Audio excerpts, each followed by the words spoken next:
สวัสดีทุกคนมื้อนี้จะไปเลาะยิงนกเนาะก็บ่ได้เฝ้าก็มากแล้วเนาะก็เลาะยิงเอาเนาะมื้อนี้นะ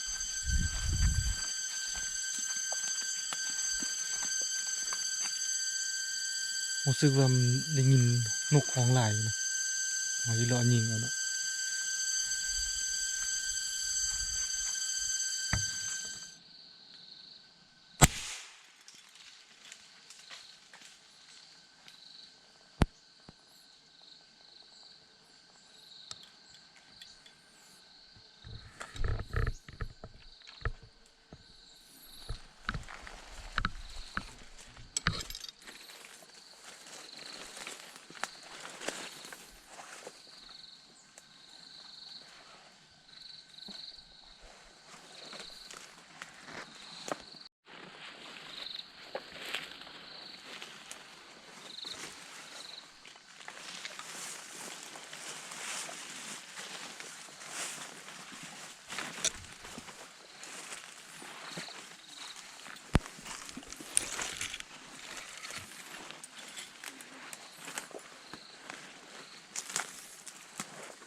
นกกาเรื่องทุกคน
นกเหลี่ยว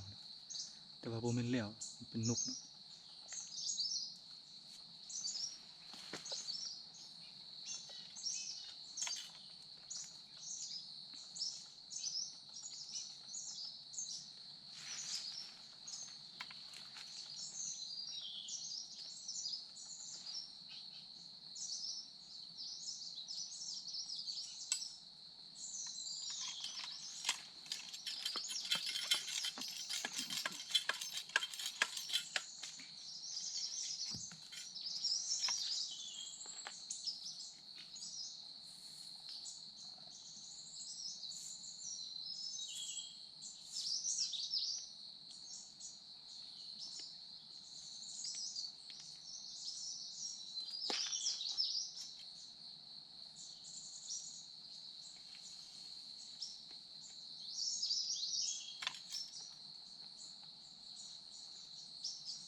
ได้แล้ว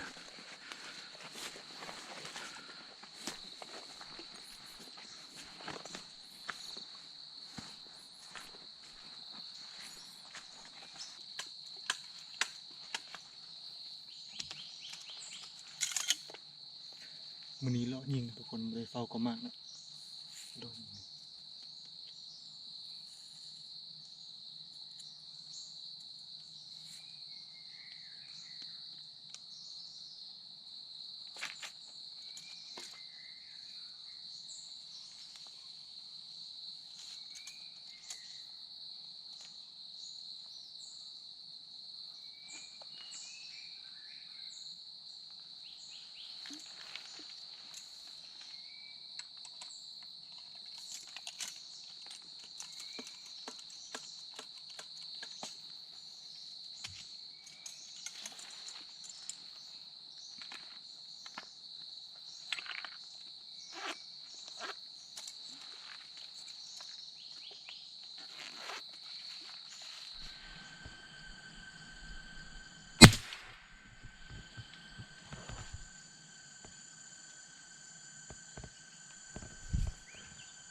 ดูตุยๆนะทุกคน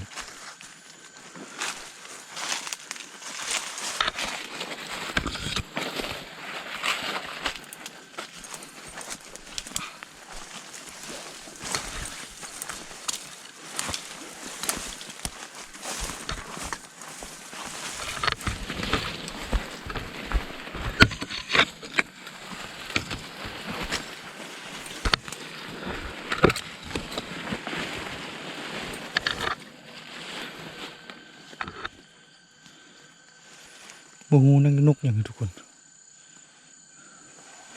ซ้ำนกขวากเลยเนาะ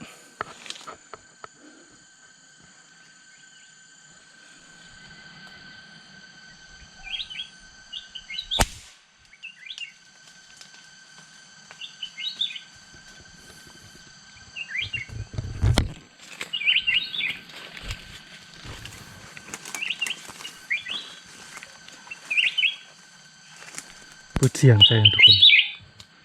โตเนาะ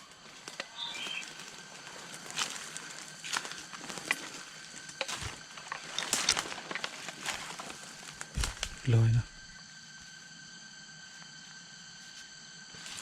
เปิดเสียงโตเนาะมันลากเลยทุกคน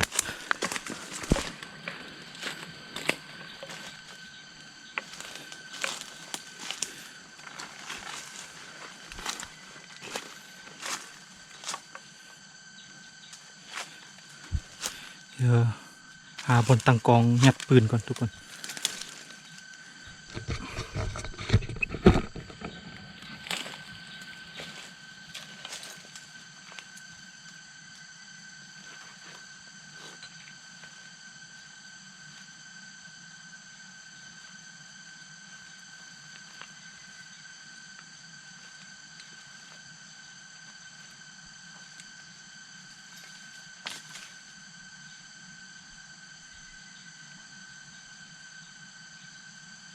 นกลายทุกคนแต่ว่ามันลักน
กเหลือง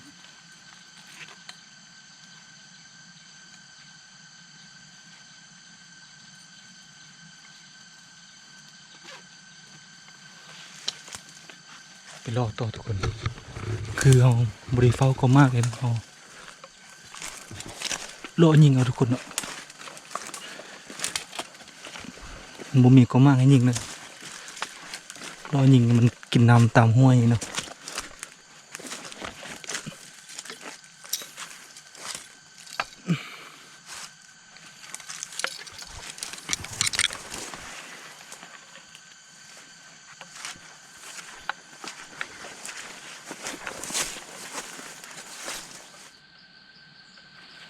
ทุกคนมาเบิ้ง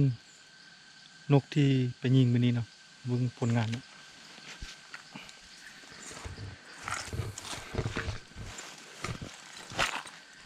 ได้6 ตัวทุกคนเนาะ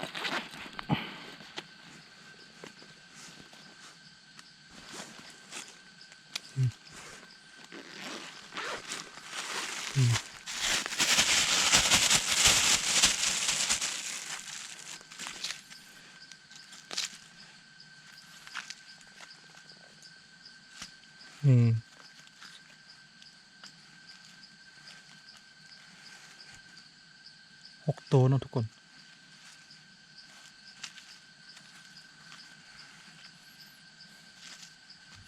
โอเคเนาะ6 ตัว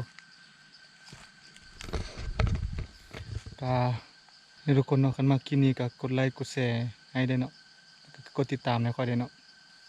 เพื่อเป็นกำลังใจให้ค่อยเฮ็ดคลิปต่อไปทุกคนเนาะแล้วพอกันใหม่คลิปต่อไปทุกคนเนาะ